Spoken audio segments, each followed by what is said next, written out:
रक्षा की वजह से हमने कहा कि साहब कोई व्यक्ति अपने वचनों में इतना बंधा हुआ था कि गायों की रक्षा के लिए अपने फेरे छोड़कर आ गया था, केवल 3 फेरों के बाद वापस आ गया था और गायों की रक्षा की थी। हम बाबूजी को धोखने लग गए। हमारा पश्चिमी राजस्थान ये भी कहता है कि बाबूजी के बाद में हमने 4 फेरे लेने शुरू कर दिए। बाबूजी 3 फेरों के बाद उठकर आ गए थे। हम कहानियों में, गीतों में सुनते हैं कि फेरे 7 होते हैं, पर वास्तव में फेरे 4 ही होते हैं। 3 में बीन नहीं आगे रहे, 1 में बीन आगे रहे।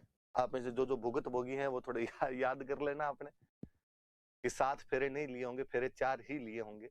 और हम ऐसा मानते हैं कि ये हमने बाबूजी के बाद शुरू किया था, क्योंकि 3 फेरे बाबूजी ने ले लिए थे, बाकी वाले अब हम 4 ही लेंगे। ऐसी कहानियां, ऐसी बातें बताई जाती। बाबूजी के लिए कहा जाता है कि बाबूजी लक्ष्मण के अवतार है। जो राम लक्ष्मण हुए थे तो लक्ष्मण का अवतार माना जाता है बाबूजी। फिर एक कहानी है कि राम लक्ष्मण मां सीता जब वनवास के अंदर गए हुए थे और एक दिन राम जी के पास में स्वरूप नखा नाम की एक महिला आती है। वास्तव में बेचारे का नाम स्वरूप नखा ही था, जिसके नाखून भी स्वरूप हो। History was written by victors, इतिहास विजेताओं का होता है, इसलिए राम जी जीते रावण हारा, इसलिए स्वरूप नखा का नाम बदल के हमने शूर्पणखा कर दिया। इसके नाखून सूप जैसे हो, मतलब छाजले जैसे हो, बाकी कहते हैं उसका नाम स्वरूप नखा था। मिस लंका थी अपने टाइम की, बेहद सुंदर राजकुमारी। राम जी के पास आई और राम जी को कहा कि will you marry me. Ram ji को प्रपोज किया उसने। राम जी ने कहा मेरे साथ तो सीता है, लक्ष्मण अकेला है, वैकेंसी खाली है, उधर पूछ सकती है तुम। कहते लक्ष्मण उस समय एक पानी के कुंड से पानी निकाल रहे थे।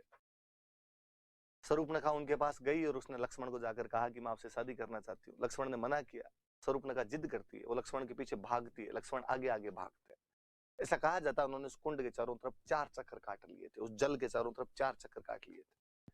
और चौथे राउंड के अंदर, जैसे चौथा राउंड कंप्लीट होता है, लक्ष्मण को गुस्सा आता है, स्वरूपनखा की नाक काट लेता है। और स्वरूपनखा ने कहा रे डाकी, ब्याह के लिए तो कहा था, प्रपोज ही तो किया था, उसमें नाक काटने की जरूरत कहां पड़ गई।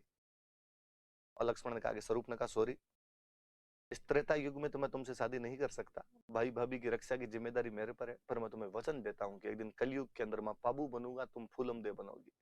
हमने 4 फेरे आज यहाँ पर इस जल के चारों तरफ ले लिए हैं, बाकी के 3 फेरे हम अग्नि के चारों तरफ लेंगे। अक्सर गांव में जब ये कहानियां सुनाई जाती है तो जैसे कहते हैं बाबूजी 3 फेरों के बाद आए और लड़ते हुए मारे गए, तो सुनने वाला कहता है ऐसा किसी के साथ नहीं, बुरा हुआ ये।